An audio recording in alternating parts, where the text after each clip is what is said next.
Hello! Before we dive into another episode, I've got an exciting announcement. For those of you that don't know, Monday the 13th to Sunday the 19th of May is Mental Health Awareness Week. As part of this, I'm excited to say that You Talk Too Much is partnering with the incredible charity Industry Minds.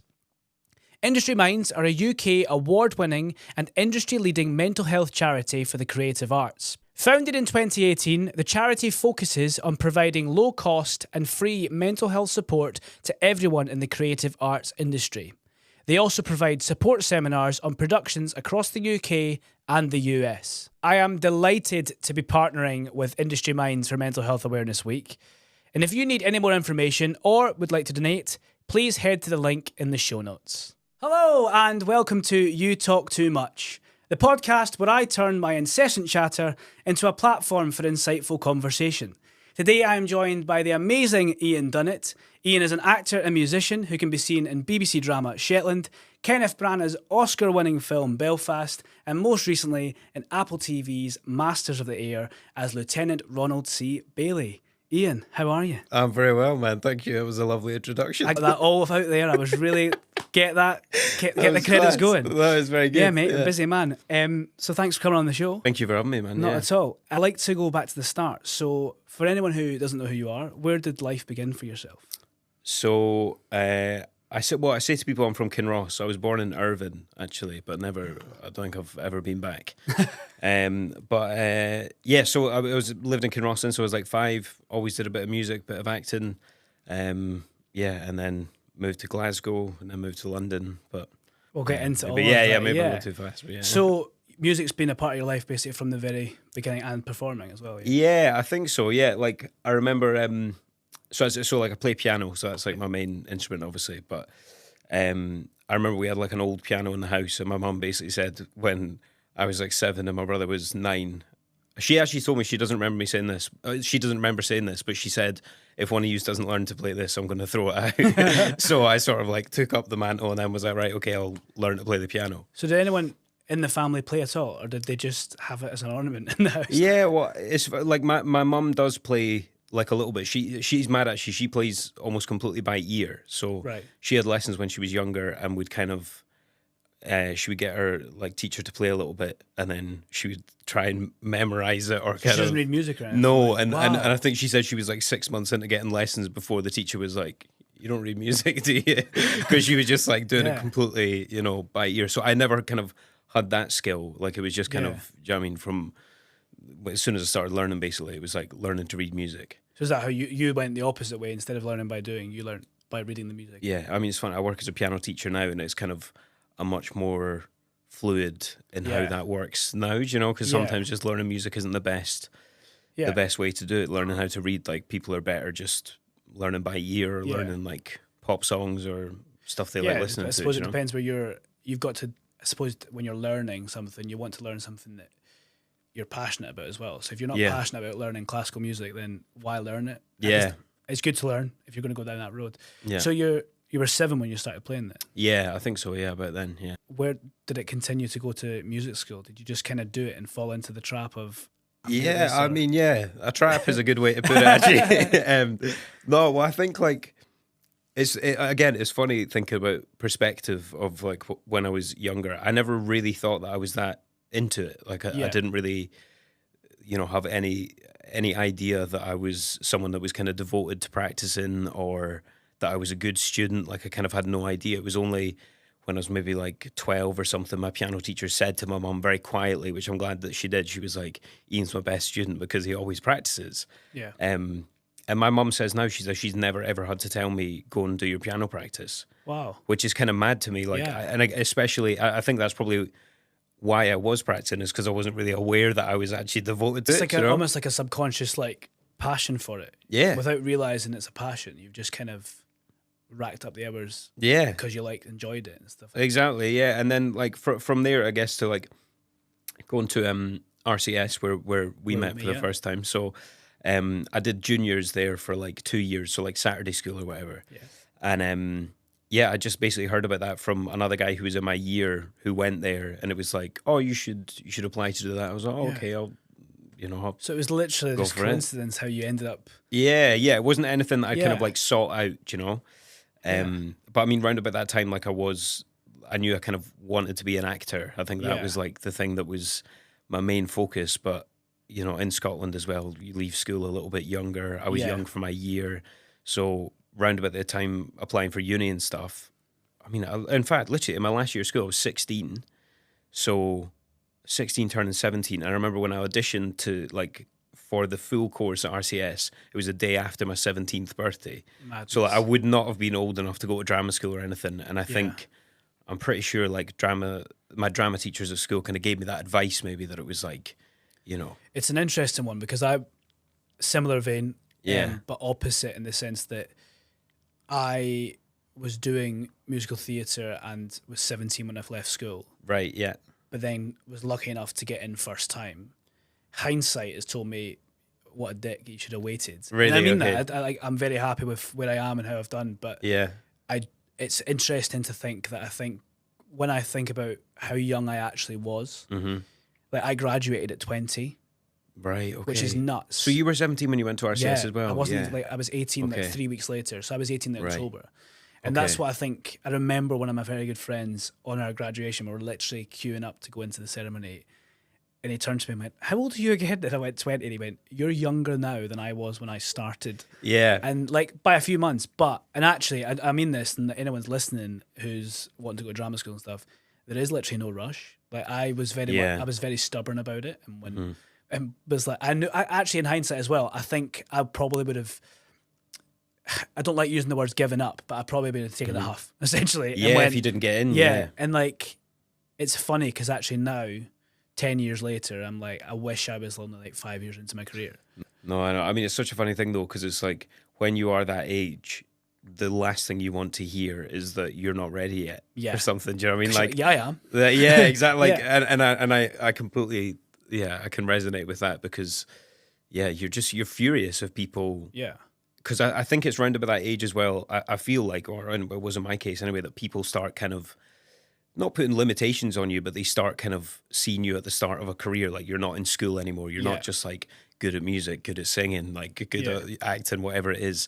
That's when you're actually being like, right, I want to do this for a living. Yeah. And then that's when people really start to step in and be like, oh, well, you know, don't rush it or don't do this or make sure maybe take a year and, you know, go to college or do whatever it is. Travel, go and see the world. Yeah. And I mean, like if that's not what you want to do, you're kind of like, hold on a second, where is all this kind of adverse energy coming from all of a sudden? Like 1 minute I was going to be this, everyone was like, yeah, you should do this, keep pursuing it. I remember it because I moved through to Glasgow to go to a school that had like a very good department essentially in theatre. Was this Knightswood? Yeah, it was like, and it was like, so I had the mainstream school and I had the dance school of Scotland, which had a musical theatre course attached to it. And I remember my mum being quite apprehensive about it because at that time I'd have been 15, moving out of where I lived, where I'm from, in Livingston, it was slightly too far to travel every day, so I qualified for digs essentially during the week. So essentially I was moving out of my mum and dad's house at 15, at least for 90% of the week. I think I spent one night a week at my mum and dad's through 5th and 6th year. And I can tell like she was really worried about it. And it was a colleague of hers said, what 15-year-old do you know knows exactly what they want to do? Which is a great bit of advice from that person. Yeah. However, that then spurred the fire for me to go, I'm going to keep going as I'll be this young prodigy, even though I definitely wasn't. And like, not saying that the ego went with it, but it was interesting to see how humbling drama school was and how much I actually learned from being the youngest by quite a bit of time as well. Yeah. And then how subsequently throughout the years I've went, that makes sense. Like, I remember 2 years out of drama school, something clicked on a job and I went, that's what that teacher meant. Right, yeah. And that's when I was like 22. Yeah. But at 19, it just didn't register because I was too busy. Like, all my mates were at uni. So I was at uni and it's like, it's a bit different, isn't it? Yeah, of course. I know. I think that about people that like, go to drama school literally straight out of, you know, school. College, It's quite funny. Like, what I found anyway is like when I was actually at drama school then training as an actor, it was the people that were younger. I mean, I'm speaking in general terms here, but they did have a sort of work ethic that was a little bit foreign to me, or I'd kind of, I was 21 when I went to study acting then. Yeah. So I was like 4 years out of school. I'd had 4 years of doing this music degree where I had 4 contact hours a week and I wasn't doing anything. So there was like, do you know what I mean? You can really see the difference in somebody that's used to the routine, used to kind of wanting to get it right, but I don't mean that in a sort of like negative way. And sometimes that people speak about that, in acting terms, it's like, oh, you don't want to try and get it right, try and explore. But they just had more of a, I don't know, like just a more like studious attitude towards it. And do you know what I mean? I did. That's why I don't mind saying it. Take it very seriously. Yeah. And in some ways, that's great. You're there to work. You're there to do the graft, but also enjoy it a bit. Like, and I think sometimes I definitely took myself far too seriously. Yeah. Like at times, there was times then the opposite end of the scale was a fanny. Yeah, of course. But that's what uni is about and everything. But so at that point, you're doing your music degree, and that was it classical piano? Yeah. So it was classical piano degree. So it was like 4 years, and again, that was just kind of something that I fell into because going back to when I did Saturday school at RCS, they called that juniors, and then they called doing a full degree seniors. So it was literally that kind of institutionalized that it was kind of, this is your juniors and then this is your seniors. So I remember kind of being there on Saturday school when I was like 16, and then all the kind of classical singers or whoever it was you were in choir with, and they were all going, "Oh, are you doing seniors?" And I was like, Yeah, all right, I'll do seniors. Yeah, cool. And then before you know it, you're kind of like applying for the full degree. And I remember I applied and I'd only just passed my grade 8, which I know in kind of general terms, it's like grade 8 seems like the kind of highest you can get at that point. But that was like the bare minimum to get in. You needed grade 8 distinction, which I was lucky enough to get. But then I was on the waiting list for 9 months. So I really thought that I was like, I'm not getting in. And at that point, I'd applied to Edinburgh Uni and Glasgow Uni, and I'd got places there, but that was to study music. Okay. So it was the kind of academic side of things. And I mean, no shade to Edinburgh Uni, but I remember me and my dad went to an open day when I'd got in, and the two of us were just looking around being like, no, this is not the vibe. This is not for you. Do you know what I mean? So yeah, I'd turned down those places, and then I was, again, 17 years old, waiting, phoning the school every week, and it got to August, it would have been, and I remember then I got the phone call being like, in fact, I phoned it. So they gave me a date. They said, right, Friday, the whatever of August. If you've not heard by then, you're not getting in. So I didn't hear anything on that Friday. So I phoned up, and I remember the woman said to me on the phone, she was like, okay, let me go and check. I'll phone you back. Phone me back 20 minutes later. She was like, basically, they've not decided. So just, hold out a little bit longer and we'll let you know. And then I think on the Monday, then I did get in. But it was so late in the day. I was like terrified I wouldn't get into halls. I knew like our mutual friend, Duncan Brown, he had gotten in and I was at school with him. Yeah. And, we'd kind of talked to him. We were both auditioning, obviously, for separate courses to do musical theatre, but it was like he had found out months ago, and I was like, well, there's no way I'm going to get in now. Like, I'm going to have a totally different experience. I don't know how it works with drama school waiting lists. Obviously, there's a degree of you've got to give people a chance to think about it, and people might be auditioning it everywhere. But even in our year, there was a few that found out like weeks before, like yourself, really, who didn't get halls and had to move in with. Again, I mean, I support is part of the uni life, isn't it? You move in with random people and but you also maybe want the halls to go and of course, that's rough. Like, because even, do you know what I mean? Even being that young, going into halls for the first time, you're still trying to find your feet. Like, learn to cook an egg. You know what I mean? Yeah, exactly. Homesick. Do you know what I mean? Even if you only live like 30 miles away, but it's, you know what I mean? It's a real thing. Yeah, it is mad. And then. So you did your music degree, and then so obviously you had a love for acting. Was the initial goal even doing that music degree? Did you still have this? I'm going to be an actor, or was it? I think so. Yeah. I mean, because I remember, because basically as soon as I got to RCS, started doing piano. Like I remember, I mean, it was mad. Like it was actually quite a sort of bleak time for me, especially those first kind of few weeks. As I say, like very homesick. not really knowing like, right, what am I doing here? And I remember just literally thinking, I was like, I'm an extrovert. I was like, I'm only kind of realizing that I'm quite an extroverted person. Yeah. And I'm in a very introverted environment. And that's not like, I don't think I'm saying anything bad about what that is, but like what the course is. But that's just the way that it operates. And I was just sort of, I think from then I was sort of looking at being like, what are the avenues? Because we were in a conservatoire where you've got everyone. Do you know what I mean? You're like musical theatre, like yourself, or acting and everything. So I took advantage of all the electives I could. Yeah. And so I was doing, and that was what was great. Like I was doing like a 4-hour Stanislavski class on a Monday with the actual acting teachers. Yeah. And then like a Chekhov class or something. Was it Chekhov? I think it was Chekhov. And I remember kind of quite soon on saying to the teachers, being like, I want to be an actor. And they were so supportive. They were so for it. Great.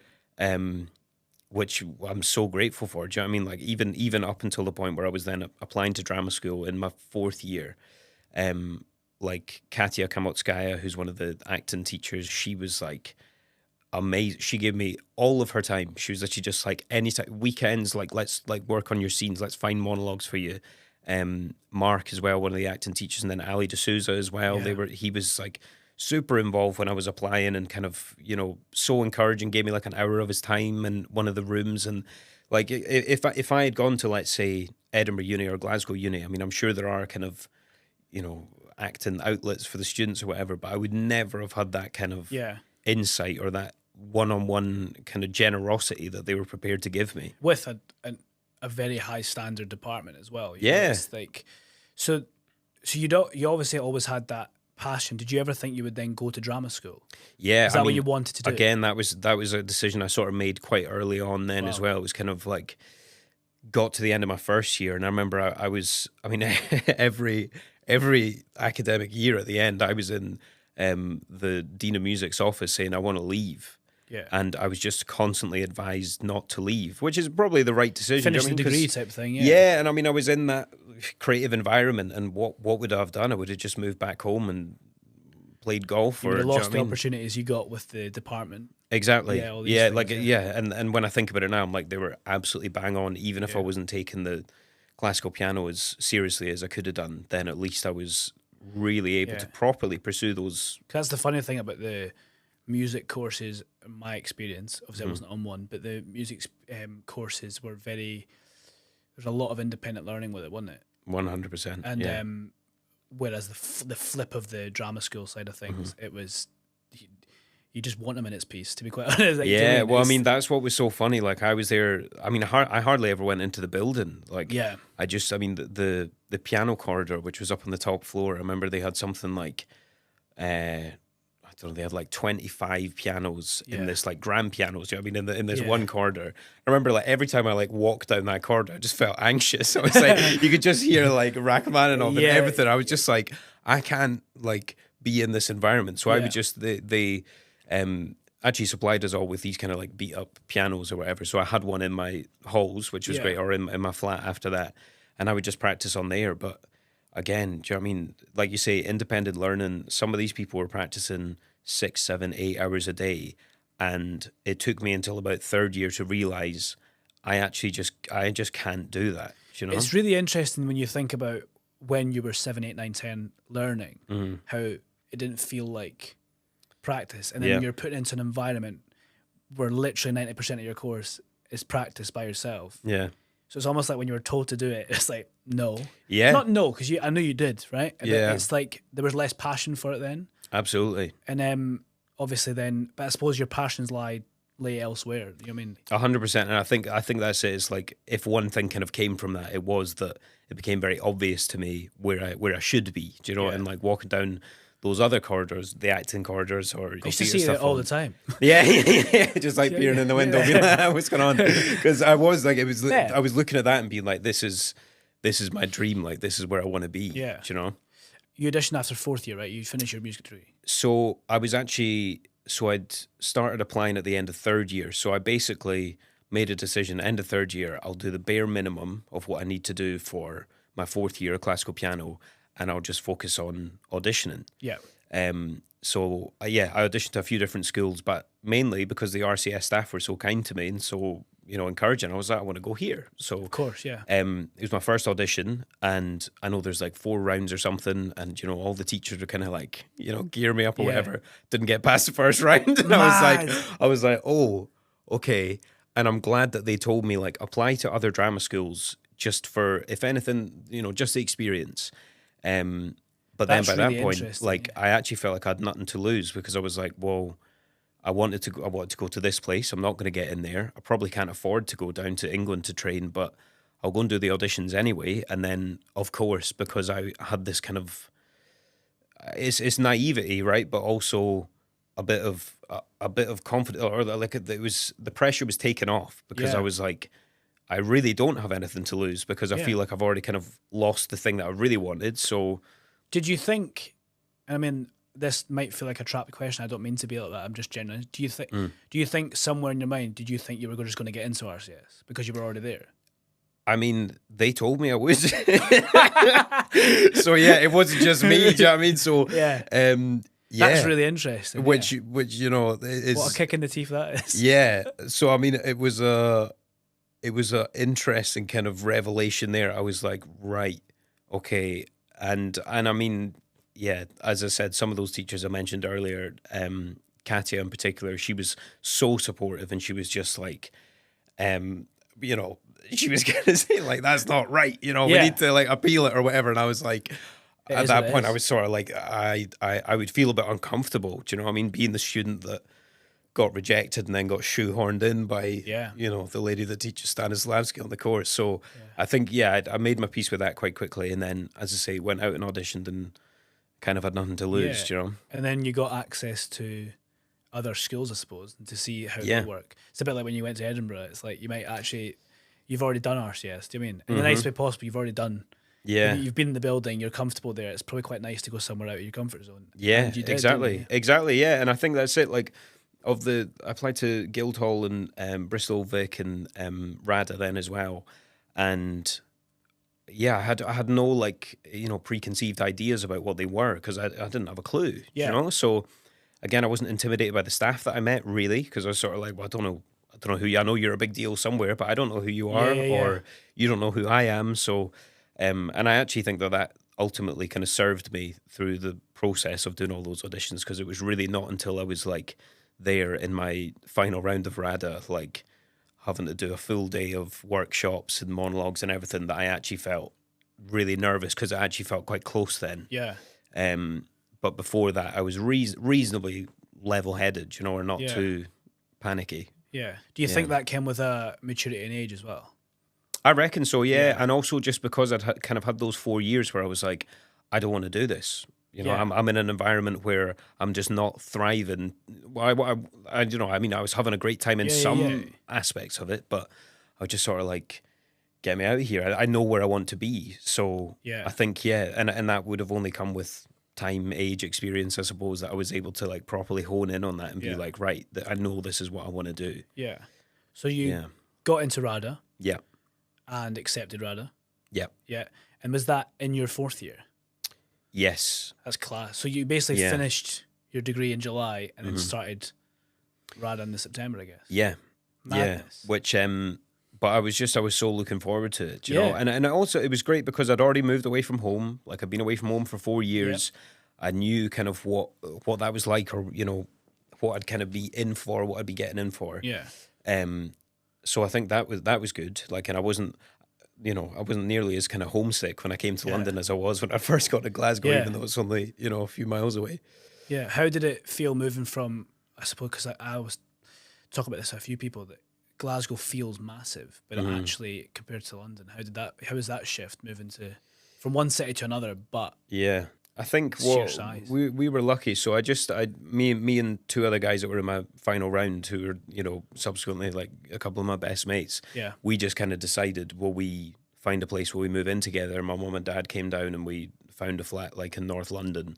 And really, I think the only kind of criteria for finding a flat was how quickly can you get from here into the centre of London and back again. And that's pretty much what I did for almost the 3 years that I was there, I didn't really go into London unless like my parents were visiting or, you know, someone would come to visit for the weekend and be like, where's good to go in London? I'm like, I don't know, the Northern Line? Like, I don't know.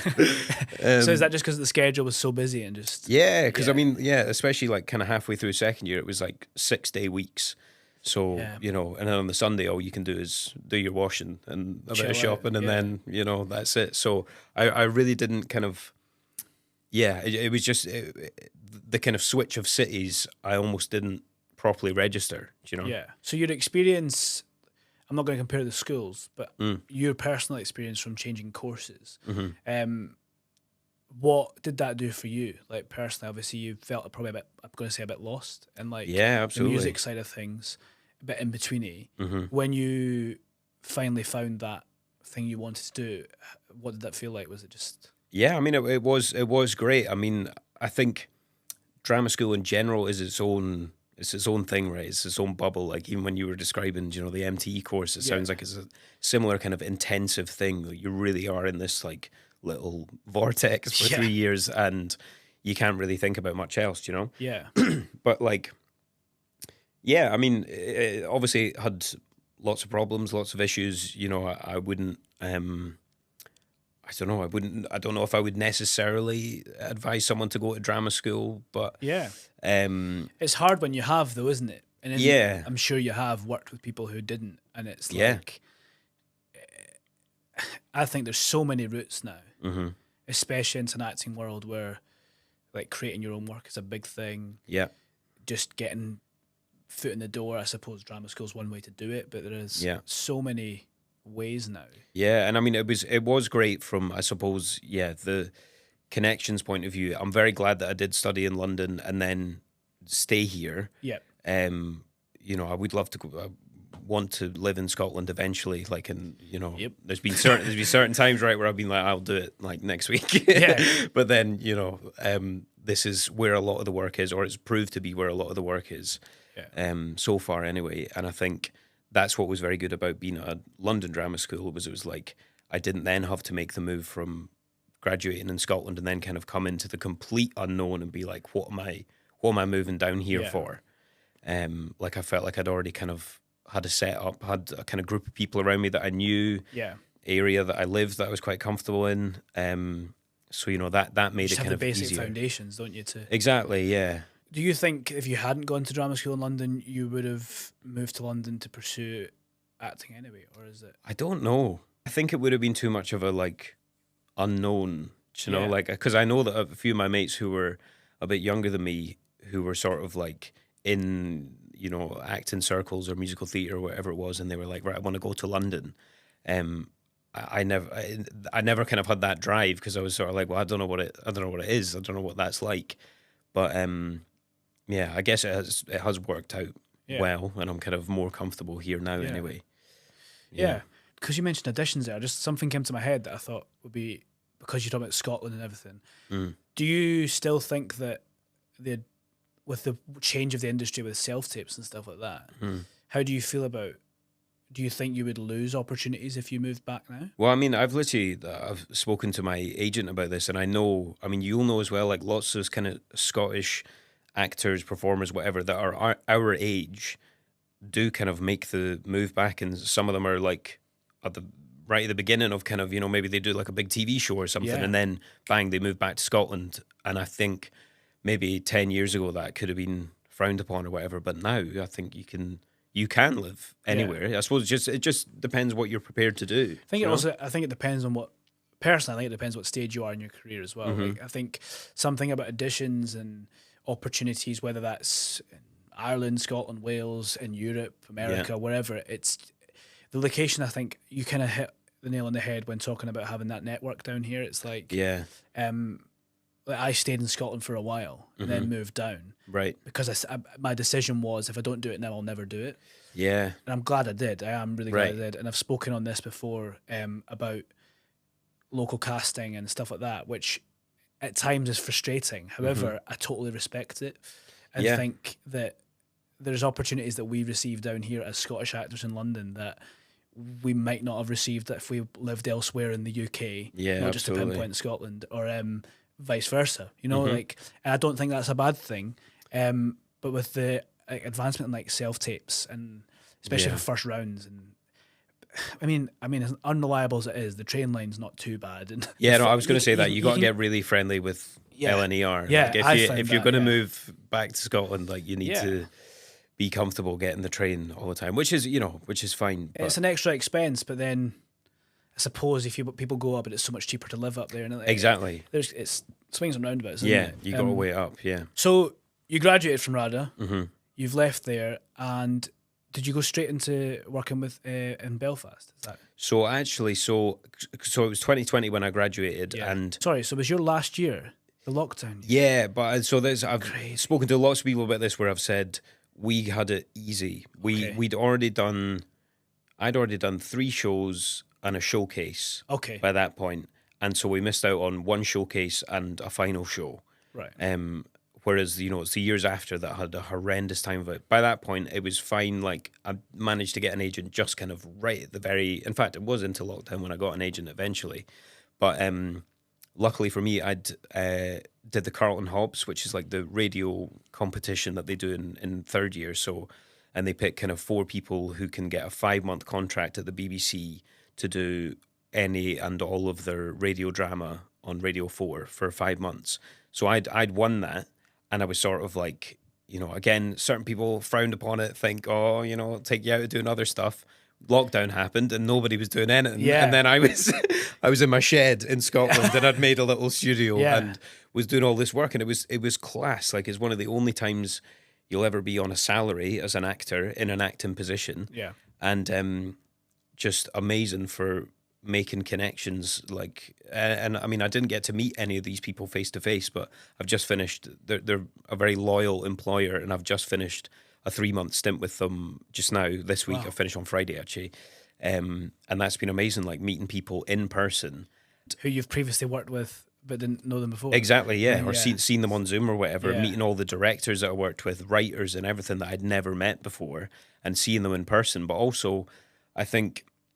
Just to speak about that just for a little sec, is that, like, it's been the most valuable thing that I think I could have done, and it doesn't. I mean, it's great that it was right at the very beginning. Do you know, right? As soon as I graduated, it was brilliant. But also, like, at any time, I would say to any actors, if you're interested in, you don't even need to be like a pure audio guy, you could just have as long as you're interested in acting, and you get to do loads of different accents, loads of different characters, loads of different plays, loads of new writing, work with incredible actors, because you can do a full play in 2 days. And so, like, I met Bill Nye the other week in reception. We were doing the same play. I noticed I said in reception, it wasn't in the studio. But he was doing the same play as me. I had a tiny little part and we just missed each other. Helena Bonham Carter was doing the play as well. Like, they get these massive actors. Like, Brian Cox was doing One Before Christmas. And now, so if I start a job, bear in mind, I've only been graduated 3.5 years. If I start a job now and I know somebody on the cast list or whatever it is, 90% of the time it's because I've done a radio play with them. That's crazy. Which is amazing. And I think particularly, like, as a young actor, if you're sort of in, I don't know, if you end up being at like a screening of something or an award something, not that I won any awards, like, but if you happen to be there and you see somebody that you've got an immediate in, you can be like, oh, hey man, do you remember we did that whatever it was on radio? And they go, oh yeah, I remember that. I might just try that line anyway. Yeah, you should do just that. See you what should happens. do that. Have a look through their CVs. Hey mate, CNA. remember that thing we did on that radio show? But yeah, were you the servant? Is it Ian? Yeah, close enough. Me. Yeah. Yeah. No, that's cool. Yeah. So that was happening throughout lockdown, and obviously you're still doing it, which is great, and it just comes and goes. Yeah. So and they've just been, as I say, they're so loyal, and actually, which has been a lovely kind of I don't know, joining of the music and the acting stuff. They get me to play the piano for some of the radio plays as well. So I've sort of got an extra in if they need someone, that can play a bit of piano in the play or whatever it is, and then I hope I'm one of the people that comes to mind anyway that they can get in. So yeah. So is that something now? Obviously, you mentioned your shed. Are you doing that more like in the studios now? So yeah, literally all in the studios now. I've got a very sort of really ad hoc kind of the clumsy setup at home looks a bit like a spaceship covered in duvets that I'll use for home recording and stuff. But yeah, it's been great, like going into the studios. And then, sorry, after that, then that was when I got Belfast, which was great. Yeah.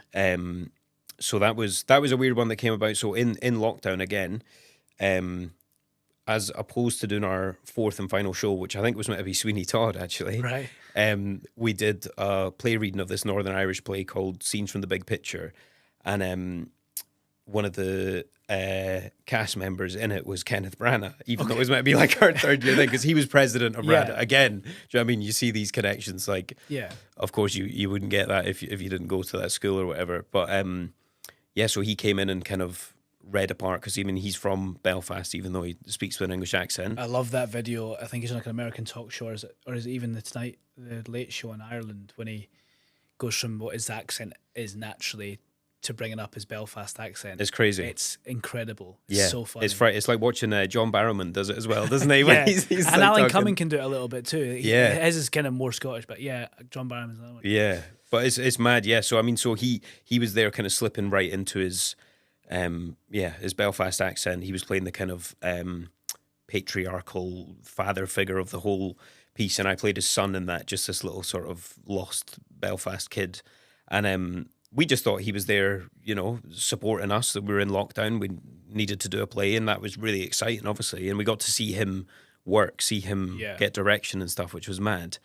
And I guess he was kind of scouting out people that he could kind of put in the deep background in any, you know, in his film that was coming up. So, yeah, there was a few of us in my year that kind of got picked to go along. And, I was there for like 4 or 5 days, and it was filmed great. in Belfast, wasn't it? No, it was filmed in Ascot. Oh, wow. Yeah, I think they did film some of it in Belfast, but where we were in Ascot, they had the full kind of street. It was all set up. It's like when they find architecture that works, you know? Yeah, exactly. It was mad. So, and then they used like an old school and stuff. Again, that was classic. It was just so interesting. And what was lovely is that we didn't have anything to do. Like, I didn't have any lines, you know? Yeah. And it was just... So we were kind of, I mean, I don't want to, you know, disrespect the project or the opportunity, but I think we were kind of akin to extras. Yeah. We were, but we were treated exactly like cast members. And I think that's exactly what he was doing, is that he was giving us a proper experience of being on set. You know, all had cast names, so he knew that we would get credited. He sent us like signed posters, a signed script book after it. He gave us small like bonuses from the box office and stuff, like all this kind of stuff that he didn't need to do, and he certainly wouldn't kind of shout about, you know. And he kind of gave us the proper experience, and I don't think I've ever seen anybody so professional, just full stop. Wow. You know. Yeah, and I think it's an opportunity that you can study screen acting or do a module, I should say, at screen acting stuff. Yeah. It's never the same, and it's not, no disrespect to anyone who does it. It's not talking about screen acting courses. I'm talking about like an acting course in your course at RADA. Sure, yeah. Is that, to my knowledge, that we did a week of it in something on screen acting, and I know that the acting course did a good couple of weeks, maybe a module on it. Yeah, but you never get the full. You're never able to, because you just can't. I know. Yeah, because it costs so much money to actually. Do you know what I mean? Like these. Yeah, productions cost crazy money, and there's a reason for that. Yeah, because then when you turn up, you are getting a completely unique experience that you couldn't emulate in the same way that you could emulate theatre in a drama school. Yeah, versus, you know, theatre on the West End or whatever. And again, completely different Depends thing, but it's like as well, it's closer, isn't it, than like someone setting up a camera and being like sound speed action. Then you know, it's different. Even to learn little terms, like like. There's things that you can. It's terms that there's so much goes on and so much of a collaboration in film. Not that there isn't in theatre. It's very similar, but on the scale of it, it's massive. Yeah. And like, there's so many different teams and departments that you actually see. I know in theatre you obviously have that. Yeah. But it's a lot behind the scenes, or if you go into a production that's been running for years, you won't see the original creatives, and exactly. They all have seen you, but you won't have seen them. That's at some true. Point. And I think when you go into a set, it's just like an army. It's like exactly. So many moving pieces. Yeah. So to go from that, I know you've done bits in between that into discuss, and I'm not going to lie, I'm absolutely ecstatic to talk to you about this because I'm sorry we've left it so long Not because at you all. said that before. But I've Yeah. seen, not at all, but I've seen like behind the scenes photos of Masters of the Air. Yeah. I've just finished watching it. Okay. It's incredible. Yeah. Well done. Thank you. How was that to be a part of?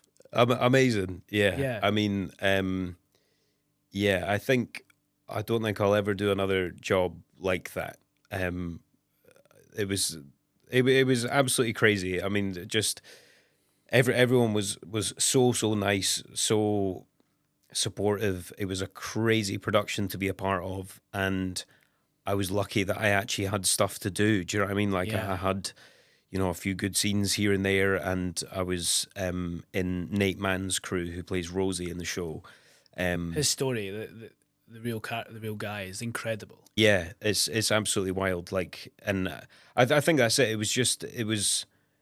There was something like 315 cast members. Wow. So, do you know what I mean? It would cost like £250 million or something.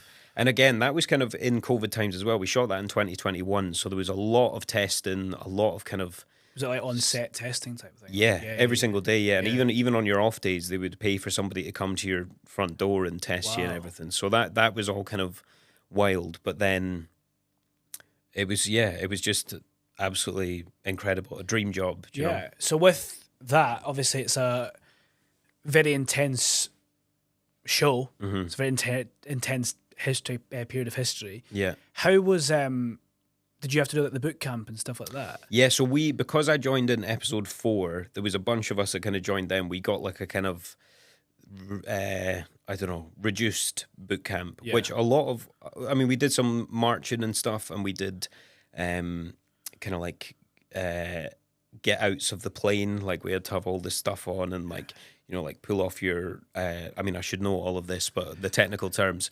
But it was like, like taking off your gas mask and like, crawling out of the plane and having how to jump, like put your parachute on and, make sure all your harnesses and everything were correct. So there was all the kind of technical stuff like that. And then also, because I think we only did like 4 days or something. A lot of it was actually the boot camp. Yeah.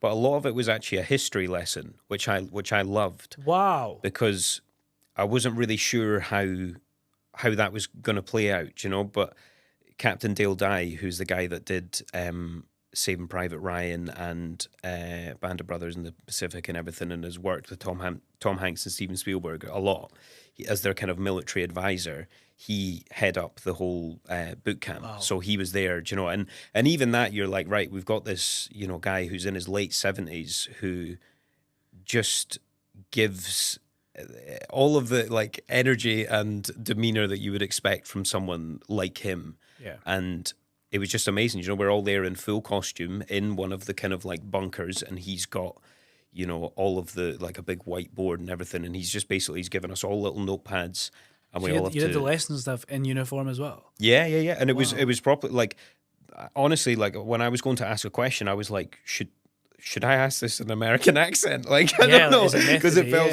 so real. Do you know what I mean? Like, and he was just brilliant. He wasn't even in the Air Force. Do you know what I mean? But his knowledge of everything, he was just an absolute expert. Taught us how to like arm and disarm the bombs that would, follow. We had like replica bombs that we were sitting there, taking pins out and preparing them, putting tags on them and everything.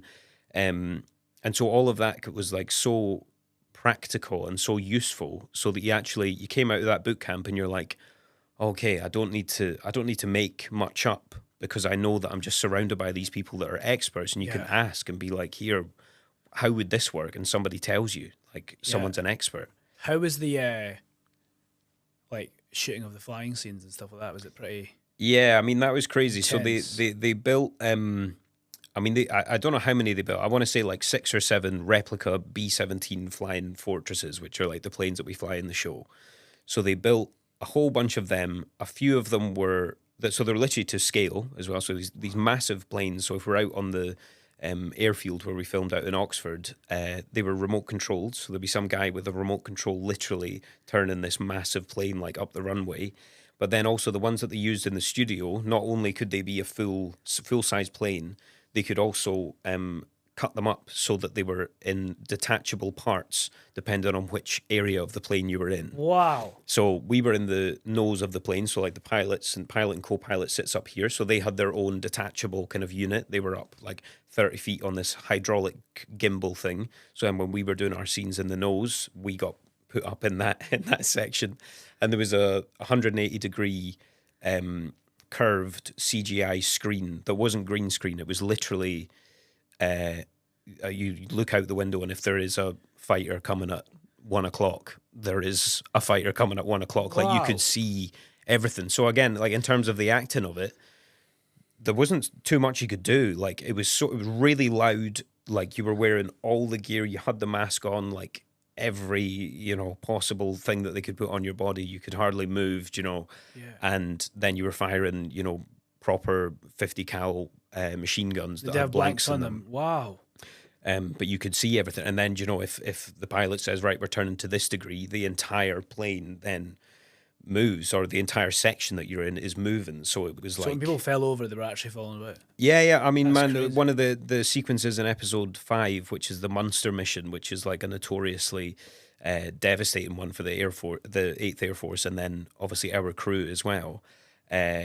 Rosie is doing all these what they called lazy S's and chandelles, which is literally turning the plane. And it was me, Dean, who played the bombardier, and Ross, the camera guy, who had like hooked himself up onto the ceiling basically of this little section of the plane. And when the plane did turn, he was literally like, we were almost upside down, and he was there with the camera like filming. Was it handheld as well? Yeah. So that's so he had to have some sort of straps or harness on, and then obviously hooked himself onto a railing or something on the top of the roof, and he was getting flung about as much as us. Like it was, there was no space for acting when something like that's going on. You're just literally just doing. Yeah. I think that's so incredible. And as you talk about, we were just talking about the money and the difference of like theatre and then learning film and TV. Like that itself is a learning curve. Because you'll never probably do anything like that Exactly. again, and that's with that detail. Yeah, it's crazy. Like, because I mean, because I think you sort of think about these things, and usually, if you say, if I was in a war movie, like how would they do that? Or if I was in a TV show, I wonder how they do this when we do whatever, like a soap or something like that. It's like, right, I wonder how that works, and it's all very, very different. But I guess with this, because we knew that the budget was so crazy and that literally there was no stone left unturned. The writer had been working on it for like 10 years. The book, The Masters of the Air book, is like 800 pages of just pure fact and history of what happened. They know it in such immense detail, and twinned with all that money that they had as well. It was like, well, I know when I turn up, it's going to be the real thing. Like they're not going to let anything slide. They're not going to let some young actor come in and blag it, because they're going to.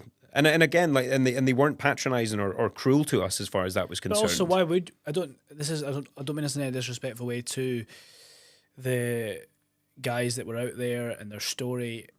Why would you know that? It's unless you study that part of history. Yeah, it's not something exactly we get taught about American history over here, is it? And like, I think it's great that they took the time to. They call it boot camp, but they put you through your paces as well. But also just to give you that insight to actually what went on.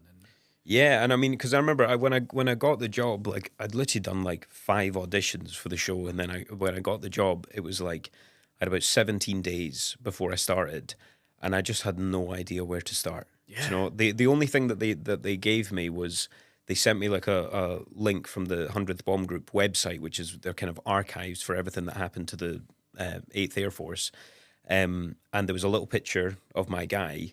And it just said, Lieutenant Ronald C. Bailey, navigator, Rosie's crew, flew 25 missions. This is when he left the war on the 8th of March, 1944.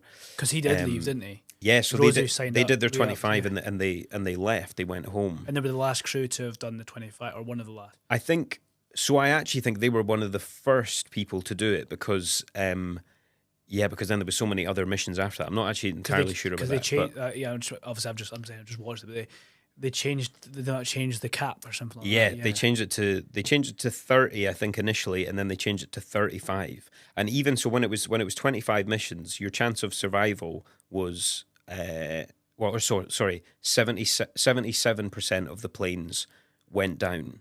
So that basically means, I mean, I don't know what the exact statistic is, but it's like almost 70% of these people would have died. Like, that's crazy. Yeah, which is absolutely mad. And it's funny actually that we're doing this today because I didn't have any contact with Ron Bailey's family. Like I didn't have any kind of way of getting in touch with them. Yeah. But Matt Mabe, who runs the 100th Bomb Group Instagram, after the show aired, he just sent me a message and was like, "Hey Ian, just wondering if this would be any interest to you. Would you want to be put in contact with Greg Bailey, who's Ron Bailey's son?" And I was like, "Oh my God, yeah, of course I would." So I had like a big email exchange with him. He lives out in Oakland in California, and literally last night I spoke to him on Zoom for like an hour and a half. Wow. Which was Have incredible. they watched the show? He's actually not seen the show. He was very funny. He was like, because do you know how it came out episodic, so once a week. And he's like, I don't know how old he is. I think he's in his 70s anyway. And I was like, Greg, I was like, have you watched any of the show? Yeah, I was trying to be quite polite about it. And he was like, you know, man, no, I haven't. He was like, somebody asked me that the other day, and I was like, man, why? If you sent me a bottle of wine, do you think I would drink a small glass every Friday? He was like, I want to drink the whole bottle. I was like, fair enough, man, yeah. Fair enough, I was but you're there for a long time. Yeah. But I was like, yeah, the show's out now, so you can go and watch it. But like, luckily for me as well, is he just had the sharpest memory, the most incredible recall of everything that his dad did, like his memory of, I don't know, just detail, like little details about his dad and telling me. Things you're a bit like, I wish I knew that. Yeah, I mean, this is God's honest truth. Like I had so little information about my character. One of my main questions was, what does the C stand for in Ronald C. Bailey? Yeah. Like that was how little information I had. Like I roughly knew that he grew up in Hempstead in Long Island, and that was pretty much it. Yeah. You know? Wow. And so any sort of detail or any picture that surfaced or anything, it was literally like gold dust. And now, I guess, only since finishing the show, they've updated their archives, and obviously there's a lot of interest in it. People sending photos, being like, "Oh, here's my, granddad in this time," or whatever. Yeah. But yeah, I mean, he's been so hospitable, and I think that's one of the parts of the show as well that I'm like, I'm never going to do a job like this again. So next year, me and my girlfriend want to go out to America. I've never been to America before, and Greg is literally like, he's like, come and stay with me. Like, I'll fly over to Long Island. I'll show you where I grew up. I'll walk you around the places. Like, yeah. And it's crazy. And I think, like what you were saying about the history, like, how would we know? There's so much war history that, this is kind of embedded into this culture here, like World War II, let's say, like in Britain, but that'll also be different from England to Scotland, or, let alone. Well, that's the American. whole thing that my dad talks about with VE Day. Yeah. And I think that my dad was talking about, I can't remember exactly, I think he was saying that it was either he knew his grandmother or something didn't celebrate it as much, or a lot of Britain didn't celebrate it because a lot of British troops were still out in Japan. Yeah. So my wife's grandmother can remember VE Day. Wow. And they didn't party, didn't have a barbecue, didn't do anything, didn't celebrate. Yeah. They had like a glass of wine, raised a glass, we've done this. But her grandfather was in Japan. Wow. So it was some relations that I probably butchered that. No, well, you're absolutely right though. It's like that wasn't the end of the war. Yeah, it wasn't the end of the war. And it's mad. Before we wrap up, I like to ask every guest 2 questions. So the first one is, if you could talk to Ian 10, 15 years ago, what bit of advice or what bit of knowledge would you like to give Ian now from the future? I mean, that's a funny one. The first thing that comes to mind is just sort of, it'll be all right. Yeah. Do you know that in itself, if that's but yeah, I don't know. I think it's just like, trust yourself, I guess. Like, I think that's something that, I don't know, not to be too like cliche, but it's everyone else is taken. Like, you got to do your own thing. Do you know what I mean? You got to make mistakes and have a good time, mess stuff up, but you just got to, I don't know, trust yourself, and it'll be all right, I think. That's brilliant, yeah. And then to flip that, if you could speak to Ian 10, 15 years into the future, what would you want to tell him, or what would you want to see? Where do you want to be? what, like, yeah. That's interesting. I mean, I think just, I mean, I guess I just hope that I don't necessarily have any like goals or anything for the future, which I don't know, maybe some people frown on that, you know, wanting to have like goals and ambitions and stuff. But I think I just hope that I'm all right, and I hope that I'm still acting. I hope, do you know what I mean? I hope that there's more things on the CV. Hopefully meet, you know, much more interesting people and everything. Like, but I think, I hope I'm happy, and I hope I'm better at golf. I think that's the most important part. Yeah, I think so. Ian, thank you so much. If anyone wants to follow you or connect with you, where's the best place to do that? Yeah, so that'd be Instagram, and it's just at Ian Dunnett Jr. Perfect. Yeah. Thank you all for watching and listening. If you do have 5 minutes, it really does help the show to grow if you could rate and share. Subscribe to all channels. I want to hear you. I want to hear what you want to see on the show. But thank you very much, Ian, and thank you very much for watching and listening.